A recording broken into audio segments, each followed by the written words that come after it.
Televisa.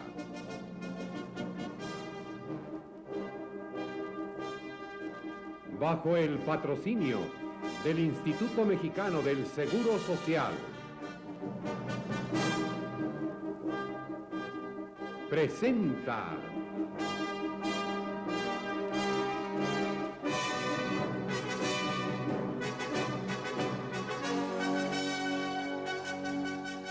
Encuentro, un programa que reúne en nuestro país temas y exponentes de interés universal.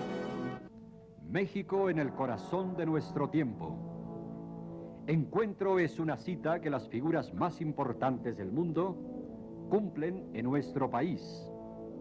Encuentro está dirigido y animado por una personalidad ampliamente entrañada en los problemas culturales y de comunicación, Álvaro Gálvez y Fuentes. Ustedes penetran en un mundo hasta ahora imposible para el gran público, el mundo de Encuentro.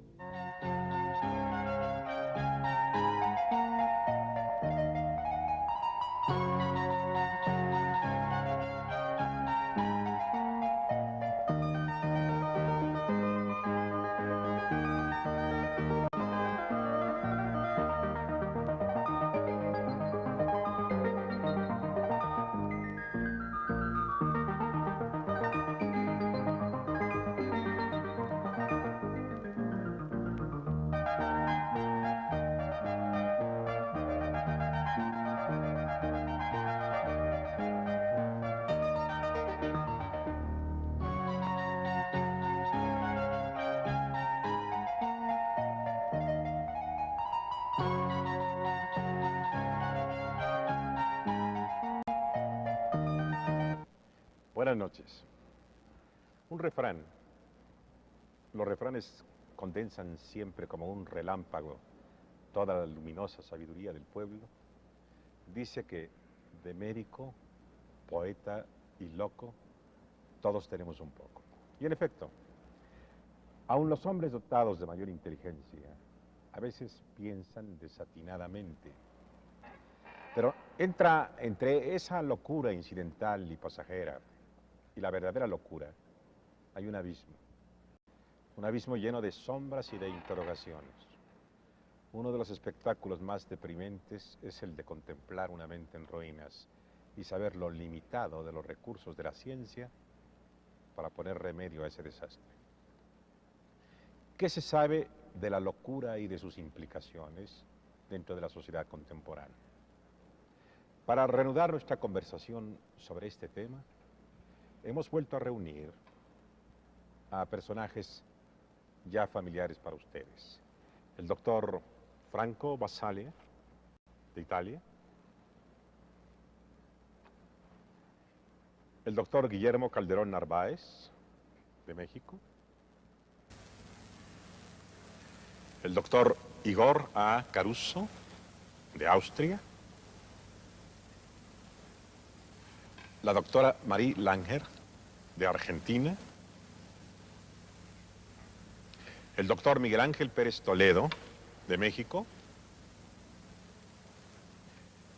El doctor Thomas Szasz, de los Estados Unidos. Y el doctor Eliseo Verón, de la Argentina. Señores, ¿por qué las características más nobles de la personalidad humana? El idealismo, la generosidad, la abnegación, el sentido de la justicia y la lucha por esta, están universalmente significadas en la personalidad de un loco, Don Quijote. Doctor Szasz. Me encanta su referencia a Don Quijote, pero con todo respeto, diré que no estoy de acuerdo en caracterizarlo en ningún sentido como un loco. Creo que es la descripción poética de alguien que representa lo más noble del ser humano. Aquí se puede aplicar un bello proverbio inglés que espero pueda traducirse con la misma calidad al español. Hay un refrán en inglés que dice que si un hombre quiere ser un hombre, debe alcanzar lo que está más allá de su alcance. En otras palabras, debe querer más. Su ambición debe ir más allá de lo que puede realizar. Pero Don Quijote es una caricatura. Es un hombre que quiere lograr más de lo que es posible lograr. Si un hombre no trata de hacer exactamente eso, entonces ha vendido su autenticidad, su meta en la vida. ¿Qué le queda más que ser un esclavo, literal o metafóricamente? Doctor Caruso.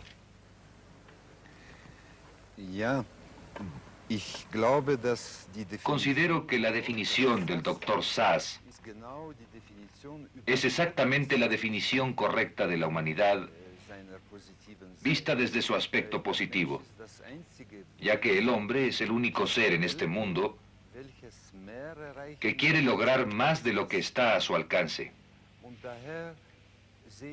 Y es allí donde veo en su pregunta, señor licenciado, un punto muy importante.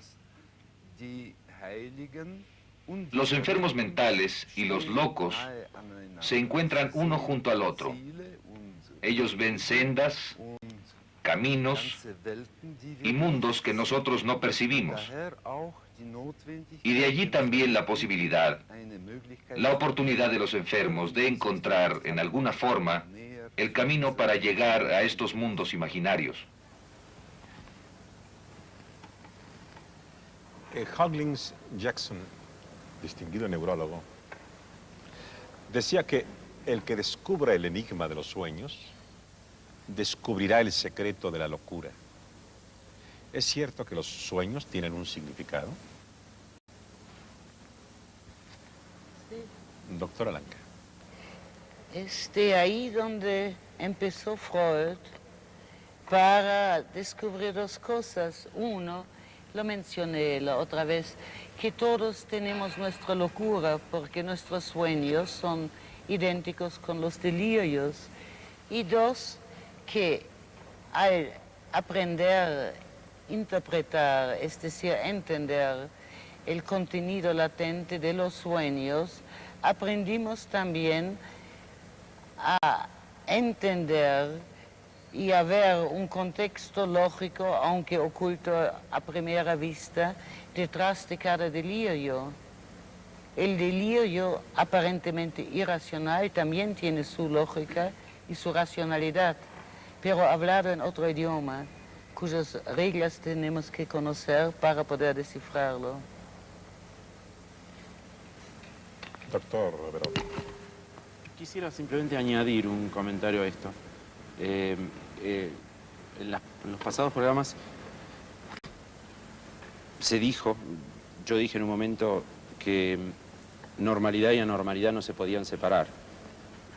Dicho de otro modo, racionalidad y irracionalidad no se podían separar. De alguna manera, aquí se dieron dos ejemplos de esta relación necesaria entre las dos cosas, digamos. Por un lado a nivel social, por otro lado a nivel individual. Digamos, así como toda sociedad necesariamente segrega a los desviados, curiosamente, toda sociedad necesita generar una fantasía acerca de la locura. Caso Erasmo, caso Quijote, etc. El tipo de ideologías sociales. Y me parece bastante claro que a nivel social, digamos, la locura ejerce una fascinación sobre la gente. Que creo que de alguna manera revela un poco esa complicidad que hay entre razón y sin razón.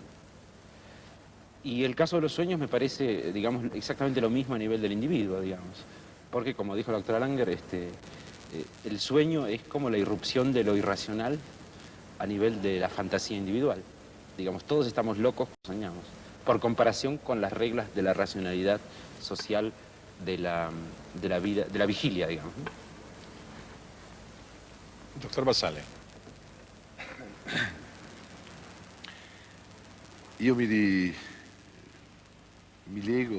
Me solidarizo con Don Quijote de quien se está hablando.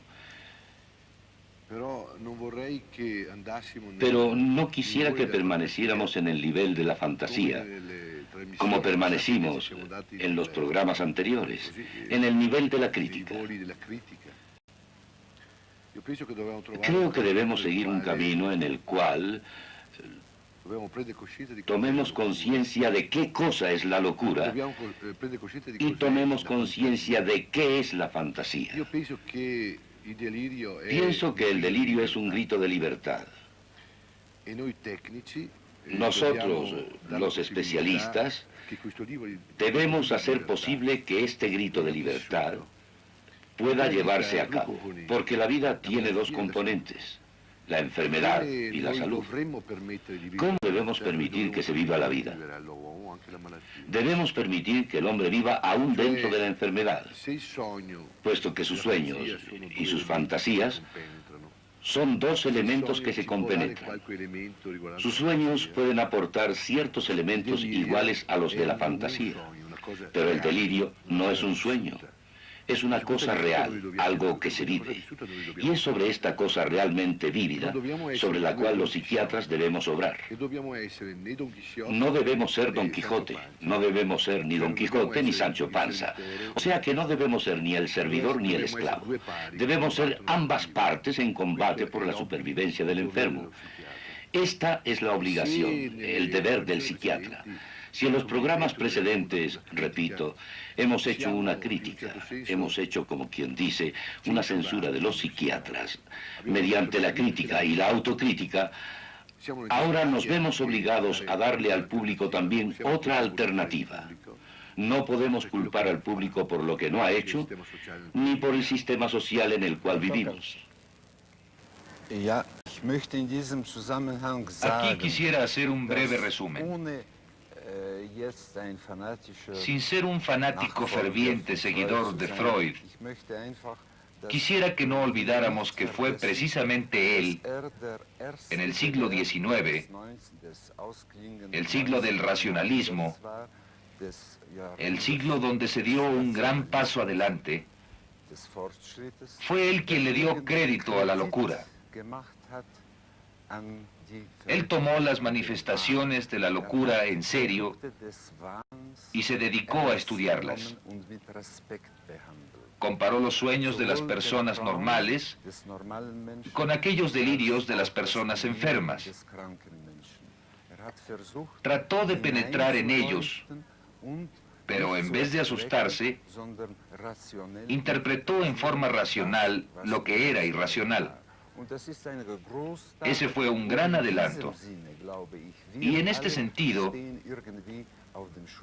creo que todos nos encontramos sobre los hombros de Freud, lo reconozcamos o no como analista. Hay una creencia muy difundida y quisiera conocer la opinión de ustedes al respecto. ¿Es cierto que los hombres de genio son generalmente locos? Doctor Sass. En mi opinión, aquí también se trata principalmente de un problema de semántica o de lingüística. Me gustaría decir, parte en broma, pero parte en serio, que la diferencia entre un loco y un genio estriba en que el loco es una persona que tiene un sueño del cual no logra convencer a nadie, y el genio es una persona que tiene un sueño y logra que otros estén de acuerdo con él. Es solo un caso de la complicada interacción entre la soledad y la intercomunicación humana. Cuando una persona sueña algo sola, y esta es la única forma en la que se puede soñar, si ese sueño permanece como un acto solitario, como en el caso de Don Quijote, entonces lo llamamos loco. Pero si la persona logra que otros estén de acuerdo con ella, entonces lo llamamos un gran líder religioso, un gran líder político, un gran líder científico, solo porque hay quienes lo sigan. Pero quisiera añadir lo siguiente, que esta es solo una diferenciación empírica entre la locura y el genio. Es solo una valorización social. Aquí surge otro aspecto del que hemos hablado y sobre el que estoy de acuerdo, y ese es que los psiquiatras pueden contribuir a esta creatividad y liberación del hombre, de ese soñador, Pero el problema se encuentra en que cuando la gente tiene éxito en algún ramo, sea el que fuere, religión, negocios, psicoanálisis, inmediatamente se organiza. Y no son los individuos los que se corrompen. Ya hablamos en los programas anteriores sobre la conducta de los psiquiatras. Yo no traté de criticar a los psiquiatras individualmente, son las organizaciones. Y esta es una ley de la vida, las que se convierten en una fuerza de opresión, sean organizaciones religiosas, psiquiátricas, legales o lo que sea. La gente debe cuidarse de esto. Doctor Pérez Toledo. Yo creo que se podría explicar a la conducta normal, digamos, en cuanto a la pregunta que hizo usted sobre si un genio se parece a un loco. En función de la integración de un área clínica de la locura, que es el pensamiento, es una parte que se altera en el esquizofrénico, es el área del pensamiento. Yo pienso que en el individuo normal el pensamiento está perfectamente bien integrado, perfectamente bien coordinado con los estímulos del ambiente y en función de eso trabaja. Cuando hay alguna ligera desintegración en el pensamiento, sutil, que no sea franca por supuesto, porque entonces la consecuencia sería una esquizofrenia, entonces puede ser que la gente que porte esta sutil alteración en el funcionamiento del pensamiento resulte un genio. En ese sentido, podría hacerse una comparación muy burda entre un genio y un loco, pero solamente en ese sentido, muy figurado. Dicen que cuando uno tiene razón 24 horas antes que el común de la gente, pasa por no tener sentido común durante esas 24 horas. Ahora bien, ¿se puede considerar loca una persona que actúa con normalidad y no obstante tiene ideas y convicciones que a los demás les parecen extrañas?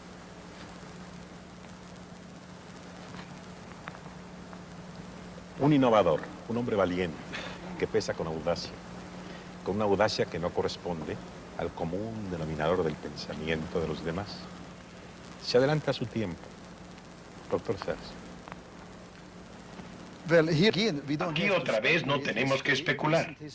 La historia reciente está llena de ejemplos muy dramáticos.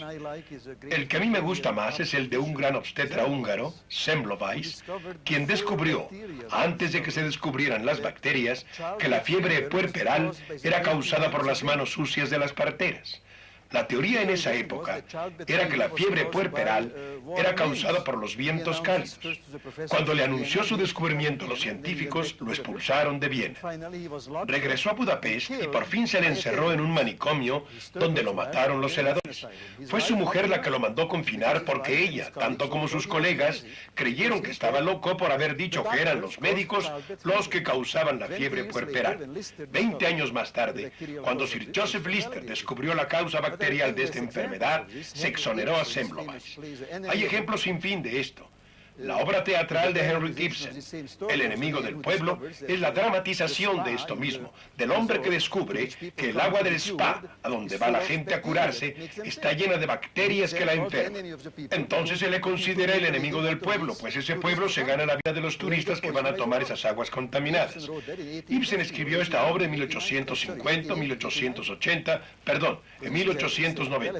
Esta es una idea bien establecida. Al que va adelante de su época a menudo se le considera orate.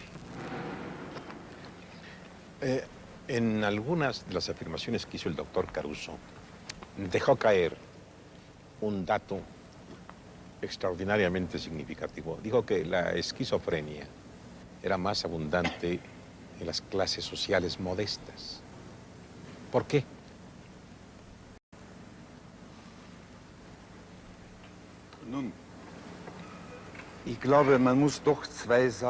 Muy bien. Creo que aquí debemos diferenciar dos cosas. Es posible que el diagnóstico entre las clases humildes sea más frecuente, ya que la vida difícil, las pocas perspectivas de mejorar socialmente, acarrean o provocan una marcada esquizofrenia.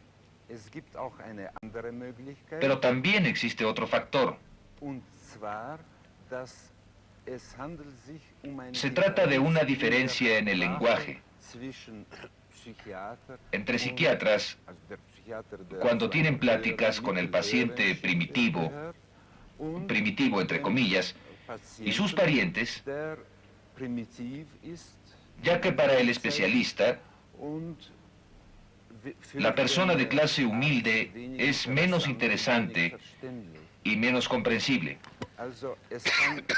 Además, como lo afirmó la doctora Lange, mientras más alto es el estatus del paciente, del enfermo, se emplean terapias mucho más complejas. Psicoterapia, terapia de grupo, terapia familiar, etcétera, etcétera. Así que no estoy tan seguro de que la esquizofrenia esté más generalizada entre las clases bajas. Doctora Langer. Casi hablo en alemán. Quisiera aclarar, quisiera ampliar sencillamente lo dicho por el doctor Caruso. Creo si están estos dos factores. Uno sería el factor del tipo de tratamiento, donde en una jornada de la Federación de Psiquiatras en la Argentina, un colega sostuvo como ejemplo dramático que el mismo cuadro en clase alta puede ser tratado por psicoanálisis más comunidad terapéutica más grupo familiar. Clase media, psicoanálisis. Clase media más bien baja, cura de sueño. Y clase obrera o clase marginada, electroshock. Eso sería un enfoque.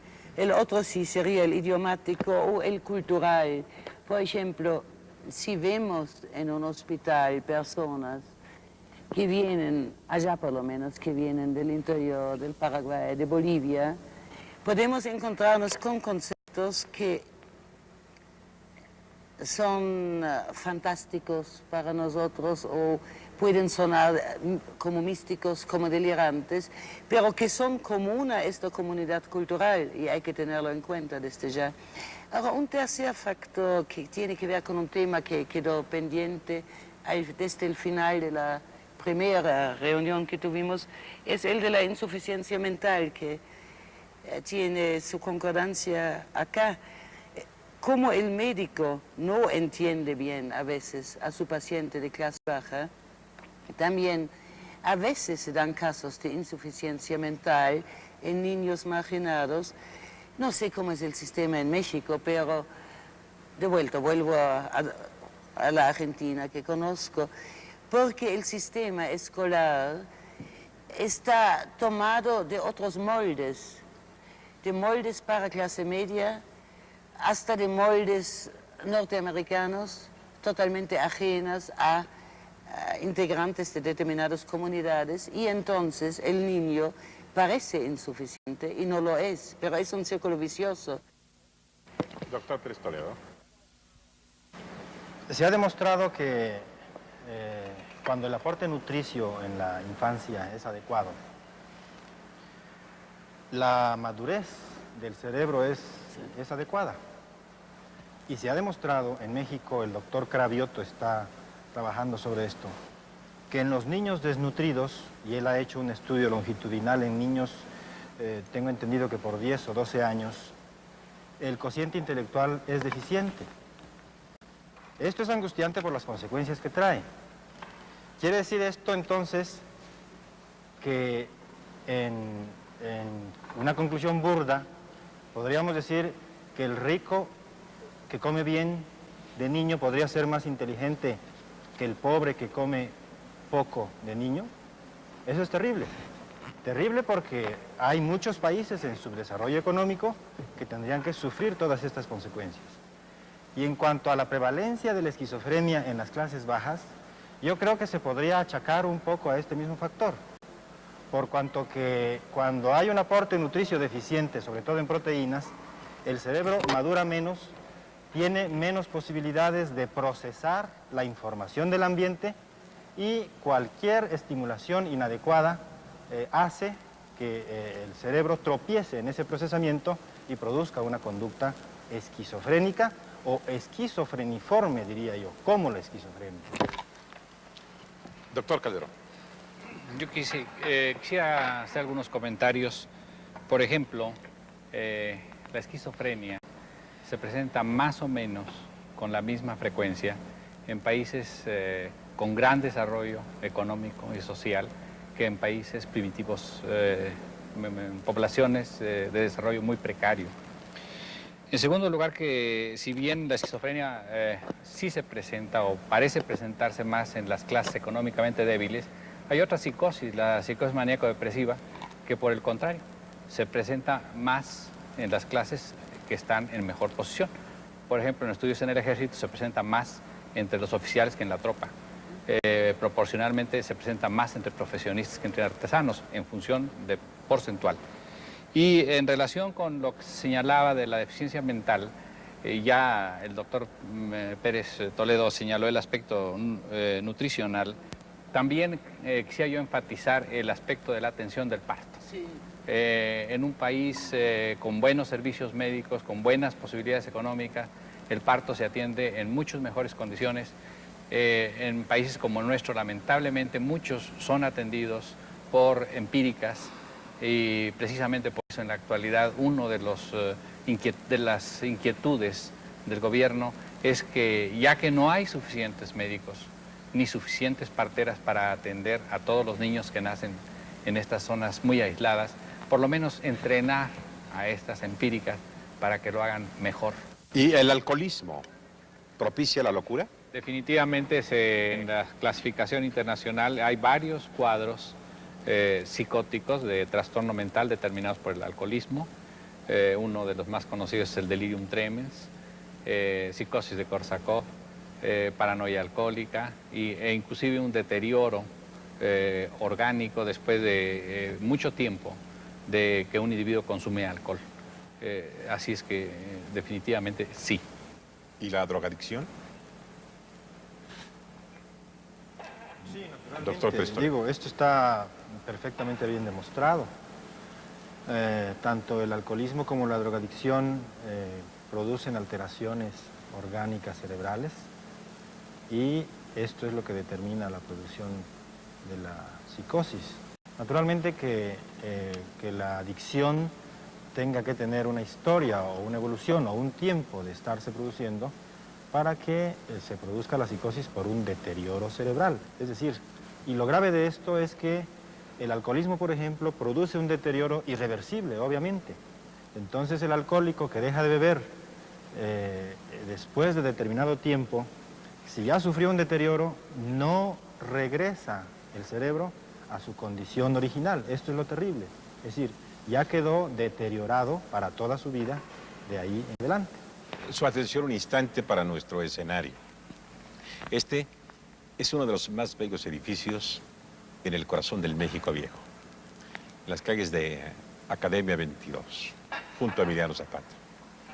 Es un antiquísimo edificio que otrora fue el Hospital del Amor de Dios en épocas de la colonia, y que al convertirse en sede de la Escuela Nacional de Artes Plásticas fue objeto de una serie de ampliaciones y modificaciones que lo convirtieron en una original construcción de corte renacentista con una magistral fachada diseñada por uno de sus más distinguidos directores, el arquitecto italiano Javier Cavallari, mismo al que se debe la nivelación general de la Ciudad de México y que hizo fijar en las esquinas el azulejo blanco y azul con la línea de nivel que aún puede encontrarse en las calles del México antiguo.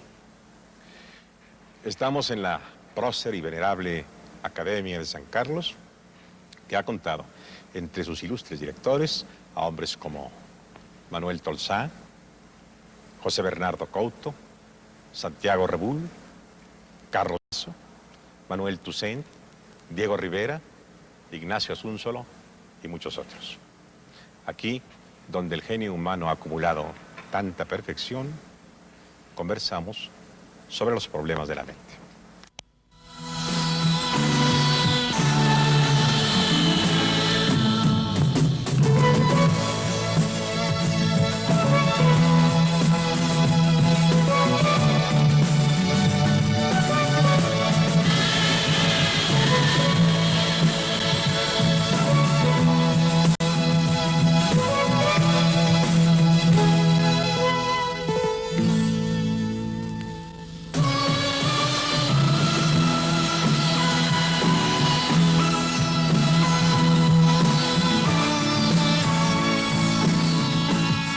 Este programa, que reúne temas y exponentes de interés universal, es una aportación del Instituto Mexicano del Seguro Social para la difusión de la cultura, entendida esta como instrumento básico para una mejor convivencia humana.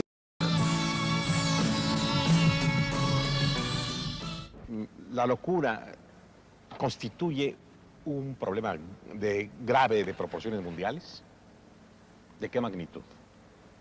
Doctora Langer. Yo creo no se puede decir en el mundo porque justo difiere de sociedad en sociedad. Por ejemplo, no conozco la China socialista, pero hay un libro de un famoso psiquiatra que falleció hace relativamente poco, de don Gregorio Berman, psiquiatra latinoamericano, que describe el problema de salud mental en China. Y yo diría, como ya se citó el ejemplo de Chile, donde hay una comunidad que lucha muy solidariamente para un solo camino, por un lado se provoca menos psicosis y por otro lado el psicótico es integrado, rehabilitado con mucho más facilidad, porque entra en todo un proceso sumamente solidario. Entonces creo de vuelta que difiere de país a país, como el problema de la adicción a las drogas difiere de país a país. Doctor Calderón. Yo quisiera insistir en algo que mencionamos en uno de los programas anteriores, y es el concepto moderno de salud mental comunitaria.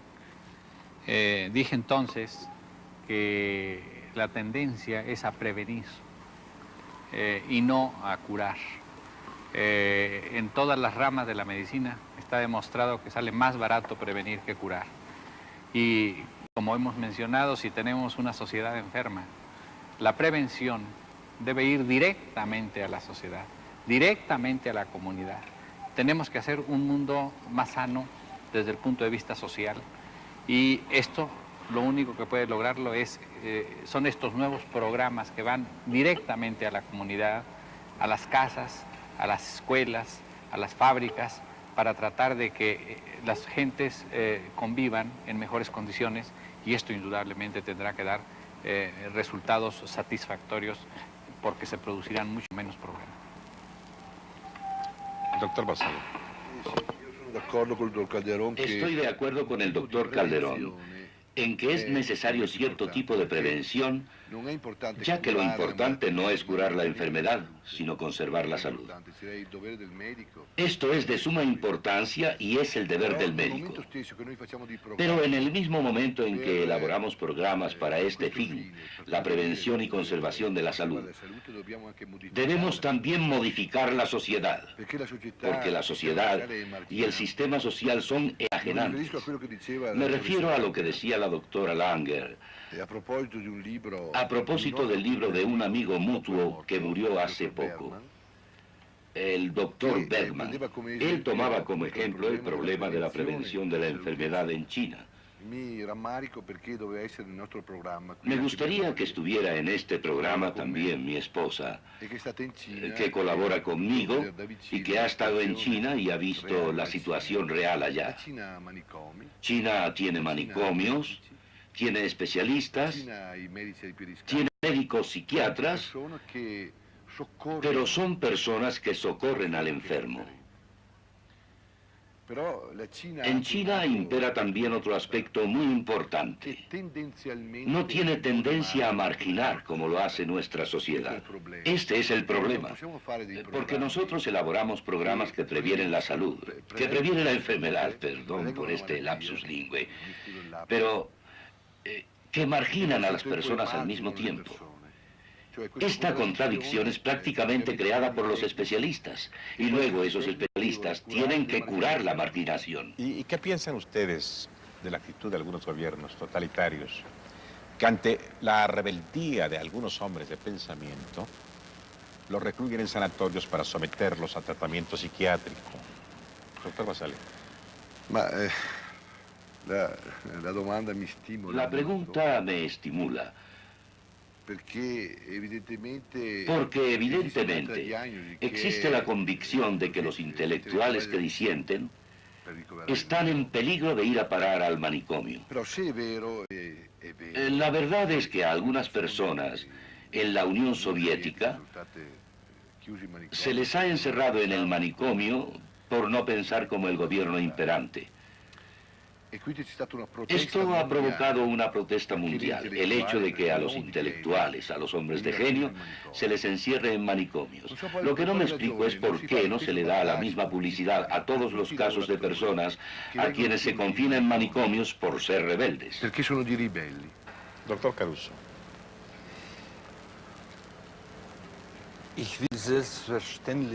Yo no quiero, de ninguna manera, juzgar ni culpar la praxis que sigue la sociedad soviética. Pero ya que estamos dentro del tema, diré que cuando hay alguien mentalmente inconforme, ya sea en la Unión Soviética o entre nosotros, en nuestra sociedad, se le acostumbra a reprimir en forma leve o profunda. Esta represión tiende a provocar actos criminales y enfermedades mentales. Y precisamente por eso, creo que debemos tratar con respeto a aquellas personas mentalmente enfermas que actúan de manera distinta, que piensan en forma distinta y sienten distinto, que tienen otros gustos. Ahora bien, lo que digo aquí puede ser solo un recurso y no tener ninguna consecuencia. Yo creo, sin embargo, que se debe confiar en el psiquiatra.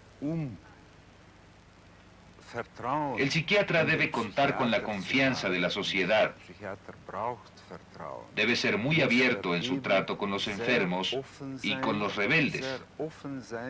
E inclusive debe tratar de aprender de ellos. Si no lo hace, entonces el conformismo aparecerá de nuevo en la psiquiatría. Señores, y las leyes actuales, las leyes que rigen el trato con los enfermos mentales, ¿son las adecuadas?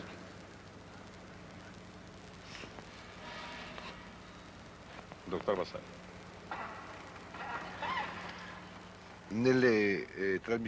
En los programas precedentes me referí justamente al origen de las leyes. Las leyes de la psiquiatría nacen con el nacimiento de la psiquiatría misma. Las leyes, como ya dije, que existen en muchos países del mundo, aunque no en todos, deberían ser una protección para el enfermo y una protección para la sociedad. Sin embargo, la ley se transforma siempre en una protección para la sociedad y jamás para el enfermo. Hay una cosa en la que insiste mucho el doctor Saas y que me parece sumamente justa, aun cuando después surjan contradicciones en las cuales no nos podamos poner de acuerdo. Y esa es que la ley crea dos tipos de enfermos, el paciente voluntario y el paciente involuntario. El paciente voluntario puede curarse porque él lo desea, y la ley está de su parte. Hablo de los enfermos de los hospitales generales, por ejemplo. En cambio, al paciente involuntario se le recluye porque puede dañar a la sociedad. Se trata de una especie de interno en un hospital que está sujeto exclusivamente a la voluntad del médico, puesto que es el médico el que determina quién está bien y quién está mal. Esto nos lleva irremediablemente a una situación de coacción de la persona, que es una situación extremadamente dañina. Existen los manicomios y una persona no puede entrar ni salir de ellos voluntariamente porque la ley se lo prohíbe. Es como si estuviera preso. Una persona está sujeta a la voluntad del médico porque el médico representa la ley y no la ciencia. Aquí vemos cómo la ciencia está sujeta a la ley y no la ley a la ciencia. Así, podemos ver cómo el caso se convierte en política y cómo el médico puede hacer con el enfermo lo que quiera. Hoy decide de un modo, mañana de otro. Doctor Pérez Toledo. Me está inquietando desde hace rato la posición del doctor Basaglia. Él parece que está preocupado de que la clase burguesa, la clase acomodada, reciba un tipo de atención psiquiátrica y la clase humilde, económicamente humilde, reciba otro tipo de segunda, digamos, de atención psiquiátrica. Me inquieta porque esto en México no lo vivimos. Aquí el Estado está muy preocupado por la atención psiquiátrica a las clases humildes. Y yo me atrevería a afirmar que en México la clase humilde está mejor atendida desde el punto de vista psiquiátrico a través de las instituciones del Estado o paraestatales que la propia clase acomodada, que recurre más bien a los tipos de tratamiento dinámicos, al psicoanálisis. De modo que eso en México no existe. Por eso me estaba inquietando y quería hacer esta aclaración. Ahora, otra cosa que me desconcierta de la posición del doctor Basaglia es que parece que está criticando demasiado a la costumbre, por decirlo así, de recluir a los enfermos psiquiátricos en un hospital. Siendo él director de un hospital, yo no sé, yo le pregunto, ¿cuál es su actitud terapéutica frente a un caso de psicosis, por ejemplo? ¿Y usted contestar, doctor? Me da mucho gusto escuchar que México ha resuelto su problema psiquiátrico. O sea, que ha resuelto el problema de dar una asistencia psiquiátrica igualitaria. Me da gran placer saberlo. Pienso que México ha resuelto la problemática de la medicina. Por lo tanto, ¡viva México! En cuanto concierne al problema de las instituciones psiquiátricas, yo, como director de una comunidad psiquiátrica, me someto a todas las leyes de mi país, leyes que reprimen a la persona que va a recuperarse a un hospital. Sin embargo, yo me opongo al uso de la represión, basándome en las mismas leyes, porque, como repito, la ley tiene dos caminos. Un camino para liberar al hombre y otro para reprimir al hombre. Por ejemplo, ya que usted me hizo la pregunta, le respondo que mi hospital está totalmente abierto. Los enfermos pueden entrar y salir. Porque en el momento en que se responsabiliza al loco, resulta que el loco está menos loco de lo que podía imaginarse. El loco responsabilizado tiene una relación distinta, una relación de dependencia de la coacción. El loco, cuando sabe que puede salir, puede liberar un poder terapéutico hacia otros locos, puesto que sabe que se ha convertido en un ser humano. Este no es un descubrimiento mío, es un descubrimiento del pragmatismo inglés, un descubrimiento de la comunidad terapéutica, en la cual los individuos pueden servirse del poder terapéutico de otros en beneficio propio. Entonces no se sabe quién es el que cura y quién es al que curan. Si usted entra en la comunidad terapéutica, fácilmente confunde al médico con el enfermo, porque el enfermo se rehabilita, tiene otra relación con los demás. El enfermo resulta ser libre, ya no está bajo coacción.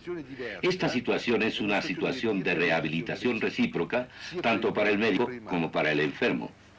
Y ya que estamos en el tema, en términos generales, digo en términos generales porque la situación cambia en cada país, ¿las instituciones psiquiátricas modernas son las adecuadas? Yo creo que el doctor Basaglia acaba de exponer los diferentes criterios. Me extrañó mucho cuando el doctor Pérez Toledo dijo la clase obrera acá es mejor atendida justamente porque no recurre a psicoterapia, y ahí chocan, creo, nuestros conceptos, porque la clase media recurre a psicoanálisis, psicoterapia, etc. Creo que ahí hay dos enfoques muy diferentes. Uno sería el de comunidad terapéutica, el que expuso ahora el doctor Basaglia, la institución abierta, la institución donde el paciente va a trabajar, la institución que intenta por lo menos ser lo más democrática posible, aunque siempre existirá la diferencia que el médico a la noche sale y va a su casa y el enfermo no, o no, porque tú te pasas días y noches ahí, porque justo es un director de hospital muy apasionado y tiene un libro muy, muy lindo publicado al respecto.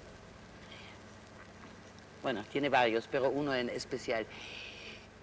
Y una institución en la cual uno intenta dar el mínimo de drogas y el máximo de comprensión.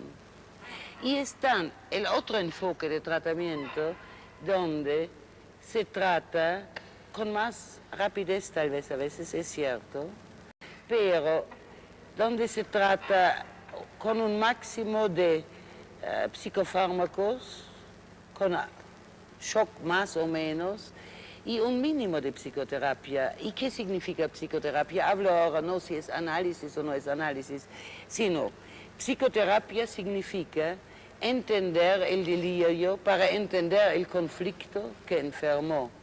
Y droga o shock significa reprimir o tapar el delirio y entonces no llegar a la comprensión. Y yo creo que esa es la diferencia fundamental. Yo quiero aclarar una situación que no me expliqué para la doctora Langer. Yo dije que en México la clase económicamente humilde podría en algún momento estar mejor atendida desde el punto de vista psiquiátrico por las instituciones oficiales o paraoficiales que existen. No quise decir que en estas instituciones no se utilicen, por ejemplo, la psicoterapia. Se recurren a todos los métodos, excepto el psicoanálisis. Y yo dije que la clase acomodada en México está atendida más bien por sus recursos económicos con el psicoanalista. Pero reitero la ventaja institucional de que se utilicen todos los recursos terapéuticos, excepto el psicoanálisis, porque no es funcional desde el punto de vista institucional. El psicoanalista tendría que utilizar 50 minutos para cada paciente y entonces un médico que trabaja 8 horas en una institución vería 8 pacientes, lo que es Doctor antieconómico. Solo quiero hacer un breve comentario porque ya di mi opinión sobre este tema en los programas anteriores. Pero quisiera repetir que yo, en lo personal, me opongo terminantemente a cualquier clase de psiquiatría involuntaria, sobre todo tratándose de hospitalización. Y si pudiéramos ponernos de acuerdo en esto, se resolverían todos los problemas de carácter político, etc. Si no hubiera hospitalización involuntaria, no podrían recluir a nadie por la fuerza. El primer punto que quisiera mencionar es que ha habido mucha discusión en estos programas sobre todas las clases de tratamiento que se le da a la gente. Y no quiero hacer comentarios al respecto, pero quiero introducir un concepto que para mí es elemental, puesto que a mí me interesa mucho más la libertad humana que la psiquiatría. Y eso no es si una persona recibe tal o cual tratamiento, sino el aclarar si el individuo tiene o no el derecho calificado de rechazar el tratamiento, de rechazar al psiquiatra, de decir no lo quiero a usted, usted no es mi médico, este no es mi hospital, déjenme en paz. ¿Tiene o no el individuo ese derecho? Pues hasta que no tenga ese derecho, la psiquiatría no servirá de nada. Doctor Verón, muy breve. Sí, yo quería decir un poco lo mismo, tal vez en otros términos que lo que acaba de decir el doctor Sass. Sobre su pregunta acerca de si las instituciones psiquiátricas actuales son buenas o no, yo creo que de alguna manera en el curso de la discusión aparecieron ciertos criterios. Yo diría en términos generales, y retomando un poco también algunas cosas que dijo el doctor Basaglia, toda institución psiquiátrica, sea cual fuere su fundamento terapéutico, etc., que esté centrada en el tratamiento de la enfermedad como control, debe desaparecer. Existen otras alternativas, este es el problema que aparece. Existe la alternativa de una institución orientada, como decía el doctor Basarri, hacia la liberación del enfermo mental, y ahí es donde uno entra en contradicción.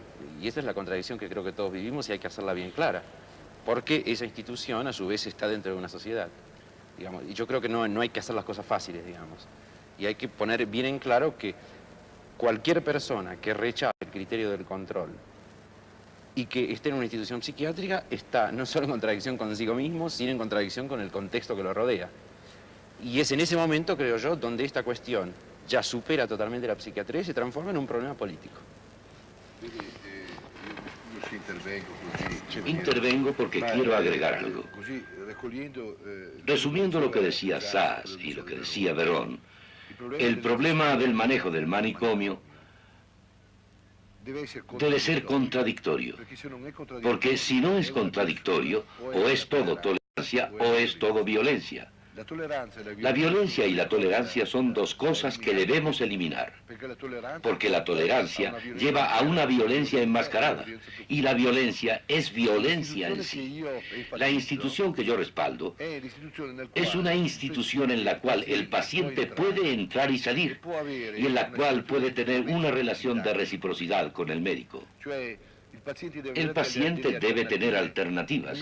El médico debe tomar el riesgo de la libertad que le da al enfermo y viceversa. De esto se trata la libertad, porque no puede ser una libertad regalada. La libertad debe ser una opción recíproca. Como dice el doctor Sass, si el enfermo no quiere algo, debe saber, al igual que el médico, por qué no quiere ese algo. Esta reciprocidad es el fulcro, el foco de la vida. Porque si no hay libertad habrá solo control, solo violencia, solo tortura y solo muerte. Entonces las instituciones tendrán que ser eliminadas porque se dedican a controlar. Para concluir, dos preguntas y les suplico dos respuestas brevísimas. ¿Pueden tomarse medidas para prevenir y evitar la locura? Sí, doctor definitivamente. Por lo menos en muchos cuadros. Existen algunos en los cuales hay factores de tipo genético, hereditario, en los cuales es poco lo que se podría hacer. Pero en muchos de los otros problemas sí hay medidas que, si no evitarían que se presentara el problema, sí podrían disminuirlo y hacerlo de menor intensidad. Y con una brevedad, cada uno de ustedes, podrían indicarnos muy brevemente, ¿no?, un consejo básico para ayudar a una persona a conservar su salud mental. En unas palabras, doctora. No, consejo general válido para cada persona y circunstancia, creo que no. Doctor Caruso.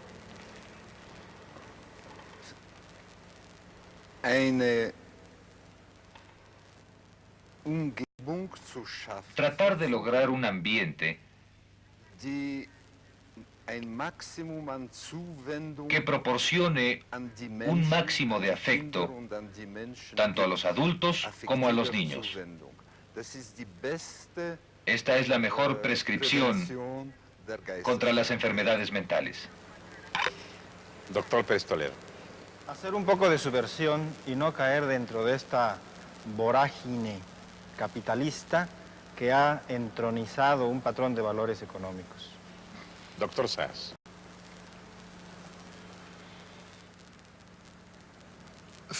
Primero quiero decir que no creo que exista ni la enfermedad mental ni la salud mental, como dije antes. Pero a guisa de consejo, sí tengo algo que decir, pero para los individuos, no para los grupos.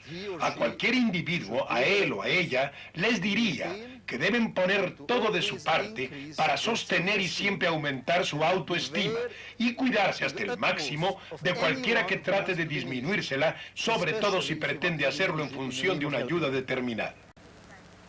Doctor Verón. Yo estaría totalmente de acuerdo con el doctor López Toledo, salvo que diría hacer mucha subversión. Doctor Basale. Ma io penso che la sua domanda Creo non va que es talmente usted una enorme, pregunta muy amplia, ma voglio pero voy a cercare tratar di de riassumerla responderla con brevedad. brevemente. Pienso que la vida es lucha. Lotta nel senso Lucha en el sentido más profundo, más amplio de la palabra. Creo que el hombre debe encontrarle un significado a su propia vida. Si el hombre le encuentra un significado a su propia vida, habrá encontrado también la forma de eludir las trampas que le pone la sociedad en la cual vive. Doctor Calderón. Yo pienso que la mejor forma de encontrar la salud mental es trabajar en un lugar que sea escogido por nosotros mismos y en donde se trabaje a gusto. Y vivir en un hogar feliz. Puedo Señores, todavía porque me tomo tan desprevenido la pregunta. Luchar por algo. Ya gracias, doctora. Es mucho y es muy poco lo que sabemos en realidad acerca de la mente humana y de su equilibrio. Cuando éste se rompe, nos entrega uno de los espectáculos más deprimentes y desoladores. Seguramente, uno de los frutos más positivos de este encuentro será desarrollar un mejor entendimiento respecto a los enfermos mentales, una mayor conciencia de la responsabilidad que el grupo social tiene frente a ellos y, desde el punto de vista de cada individuo, la importancia de familiarizarse con ciertas normas que ayuden a conservar vivo y luminoso dentro de nosotros mismos ese fuego de Prometeo que nos iguala un poco con los dioses, la razón, el bien más preciado de la naturaleza humana. Agradecemos a nuestros invitados su brillante participación en este encuentro, a nuestros intérpretes su tarea eficacísima, a ustedes su presencia en nuestra cita y nos encontraremos en el próximo encuentro.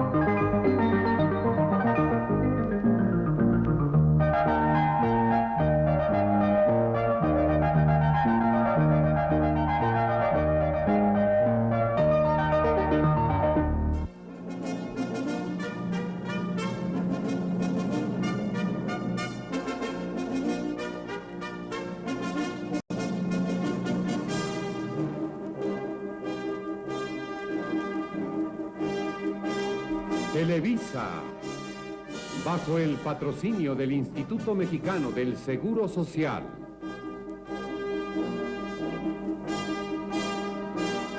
presentó